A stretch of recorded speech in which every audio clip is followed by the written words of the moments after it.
everybody, welcome to the Empressive channel. I want to talk a little bit about some music. First, starting with one of my favorites out right now, Bree Runway.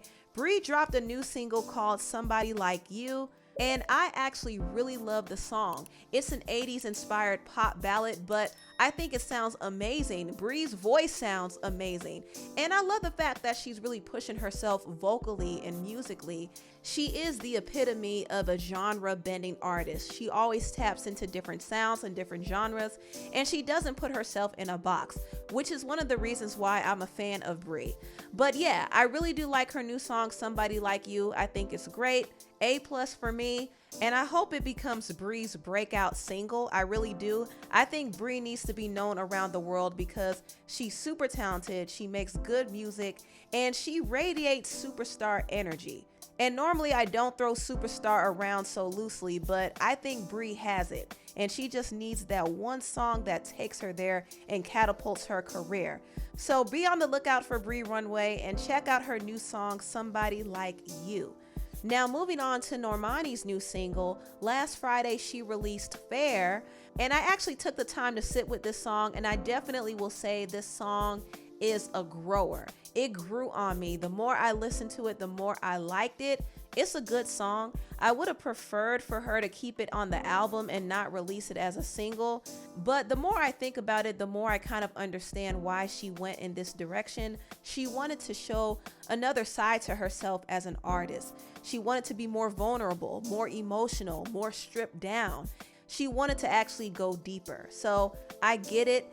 And songs like Fair is going to resonate with a lot of people because there are people out there who deal with heartbreak, and there is an audience that appreciates mature R&B music that has substance. So I get why she released it, but I do think Fair is a risky single choice because not everybody is going to gravitate to this type of sound, and it's going to take some time for the song to catch the interest of general music listeners. But that's okay. Not every song is going to be a hit out the gate. Sometimes songs take time to build, and I do think over time Fair will pick up and start performing better. But this is the single that Normani is going to have to really work and promote for it to pick up. Now, moving on from the song, I do want to talk a little bit about Normani's interview with Zane Lowe because she revealed that she didn't feel like she should have been the one in the position that she's in right now. I get emotional because I wasn't supposed to be the one in this position. Why do you say that? Because I always felt like that. Now, listening to this was pretty sad to hear, and I kind of think I know where this comes from. When Normani was in the group Fifth Harmony, she was always in the background. She wasn't pushed to the forefront like some other girls were. The people at the label didn't believe in her. She never got praise, and she always had to work harder, perform harder, dance harder, and try to be as perfect as possible so she would at least get a little bit of acknowledgement. She was also the least favorite in the group. Sometimes the fans would ignore her completely, and other times they would cyberbully her and racially bully her. So she went through a lot of mental trauma as a young girl being in Fifth Harmony, and I'm pretty sure this took a toll on her confidence. And this is why she believes she didn't deserve to be where she is, because out of all the girls in Fifth Harmony, Normani was the least likely to break out and become a solo star. People didn't believe in her like that. But I'm so glad she fought against all the odds and she is where she is today. She definitely deserves to be in the position that she's in because she's talented and she works very hard to perfect her craft. And as long as she remains consistent, she's going to do very well in her career. We're all rooting for Normani. Now, moving on, I want to talk about Doja Cat. Doja Cat had a whole meltdown on social media, and she threatened to quit her career after she got dragged by some of her South American fans. Now, just to give you a backstory, Doja has been doing some festivals and concerts in South America, and she was supposed to do a concert in Paraguay. However, that concert was canceled because the weather was really bad. Now, according to someone on Twitter, some of her Paraguayan fans waited outside of her hotel to see if she would at least come out and say hello. And they said that Doja never came out to say hi to her fans. This one Twitter user said, "Serious topic," Effing Doja left her fans in the rain for hours, didn't even get out of her room once. Instead, she organized a private party inside. Her show was canceled because of the rain, and then she left the country, not even a goodbye, and now she's doing a free concert in Brazil. So a lot of the Paraguayan fans are upset with Doja. They felt like she paid them dust and showed more love to other countries.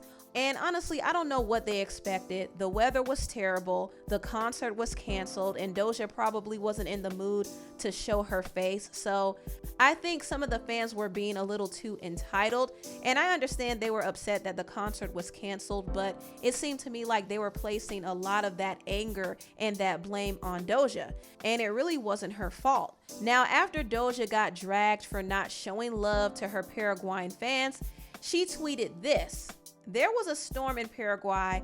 The show got canceled. When I left the next morning, there wasn't one person outside the hotel waiting for me. Let that sink in. Not even one." So Doja is claiming that she didn't see any fans waiting outside of her hotel, so she didn't see the point of coming out and waving and saying hi.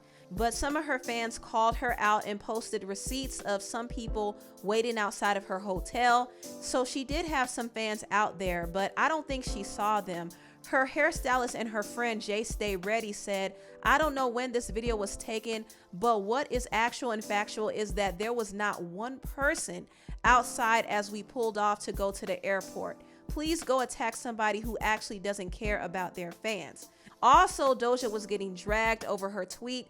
They were especially outraged when she said, "Let that sink in," because their country was flooded. So they felt like she was mocking them by saying, "Let that sink in," but she didn't mean it literally. Either way, they were mad at her, they were dragging her, and there was this image floating around of Doja allegedly liking this tweet. It said, "Right, Doja, these Paraguay people can't even afford food for their kids. What business do they have attending a concert? Love you, mother."